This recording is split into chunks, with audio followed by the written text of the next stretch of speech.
all the latest updates, subscribe to News 9. Hello and welcome to News 9 Digital. I'm Ashish Parekh.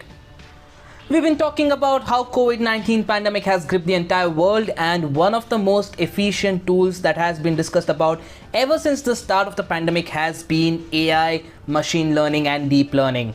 So all of these technologies were touted to be the solution for the COVID-19 pandemic and humanity's biggest weapons if the virus had to be curtailed. In fact, in June and February, you had a lot of reports coming in as to how AI can be used for contact tracing and then for predictive modeling and then for testing to make sure that this entire situation is brought under control by around June, July. But now we're already in July and the situation is only getting worse and looks like we are in for a very scary August as well.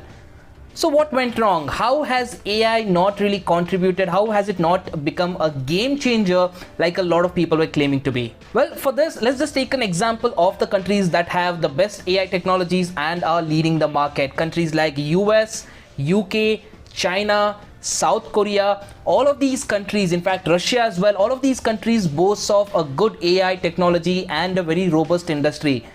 And if you look at all the cases, these are amongst the top most affected countries as far as the global COVID-19 tally is concerned. So this is a clear indication that AI hasn't really worked out the way we expected it to be. But that does not mean that AI has not been useful at all. It has been useful, but it has not really been as much of a game changer as it was touted to be. But having said that, a lot of it also depends on how willing the governments are, how reliable the data is, how efficient this entire system is in the application. A lot of it depends on the application. So three of the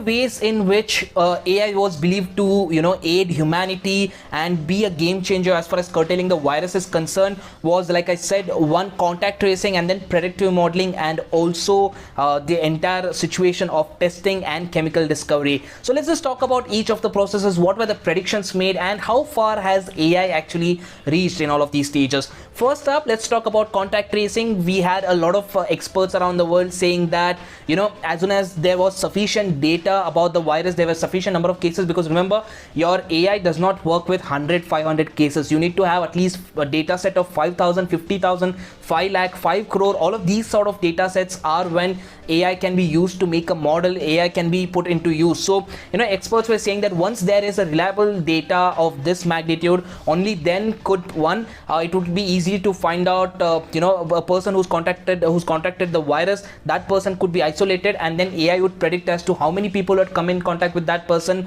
have actually contracted the virus, have actually got infected. Second one is modeling. Now predictive modeling is something that was actually believed to be a game changer. It basically you feed the system some sort of data as to what kind of individuals have contracted the virus, which is the region that they've contracted the virus from, and every single possible data that you have, everything has to be fed into the system. And then at the end of it all, the system would make a model which would give you an idea about the spread of the virus, the pattern, and all of these informations that could be extremely crucial in curtailing the virus. But well, this hasn't really happened because of various reasons, and one of the major ones is that one, you've never had this sort of situation before, so there is no past record to actually derive data from, to actually understand the patterns from, or have any sort of a preliminary knowledge. Two, there hasn't been reliable data from most countries. Like we've said, most of the countries have suddenly seen a heavy spike of cases, which has been attributed to one,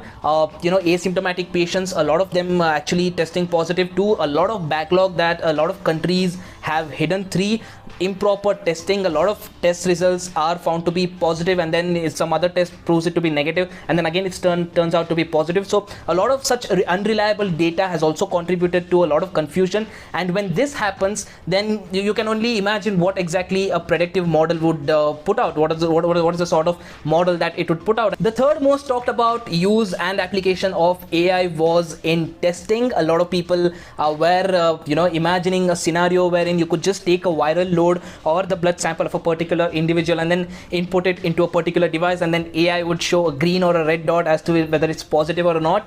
it's just not working that way, and it most likely will not work that way for the foreseeable future. So this is one myth that has been busted. A lot of people expected magical things from AI. Somewhere it is our expectations also that we need to blame, because this is a developing technology. This technology has a lot of scope and could change humanity forever. These things that we spoke about, that is only to show that it hasn't really been the sort of game changer that it was expected to be, but it has done wonders and it is developing. And this particular pandemic, if you see the bright side, this could possibly act as a catalyst in the development of AI. Also, a lot of things are being learned. A lot of experts are gaining a lot of crucial insights and data, and rest assured, we most likely will be better prepared, and even the AI will be much more robust and game changing the next time.